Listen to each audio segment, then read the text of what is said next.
এক যে ছিল আপন ভোলা কিশোর। স্কুল তার ভালো লাগতো না, সহ্য হতো না পড়াশোনার ঝামেলা। আমাদের চলতি লেখাপড়া সে শিখল না কোনো কালেই। অথচ সে ছাড়িয়ে গেল সারা দেশের সবটুকু পাণ্ডিত্যকে। কেমন করে, সে প্রশ্ন আমাকে করো না। বড় মানুষের মধ্যে গরিবের মতো মানুষ, তাই বড় হয়ে সে বড় মানুষ না হয়ে মানুষ হিসেবে হলো অনেক বড়। কেমন করে, সে প্রশ্ন আমাকে করো না। গান শাখার বাঁধা আইন সে মানেনি, অথচ স্বর্গের বাগান থেকে সে চুরি করে আনলো তোমার আমার গান।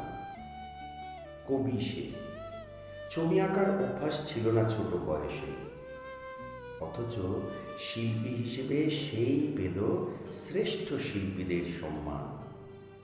কেমন করে, সে প্রশ্ন আমাকে করো না। মানুষ হলো না বলে যে ছিল দিদির আক্ষেপের বিষয়, অনেক দিন অন্যের বিদ্রূপ যাকে করেছে আহত, সেই একদিন চমক লাগিয়ে করল দিগ্বিজয়। কেউ বলল বিশ্বকবি, কেউ বা কবিগুরু।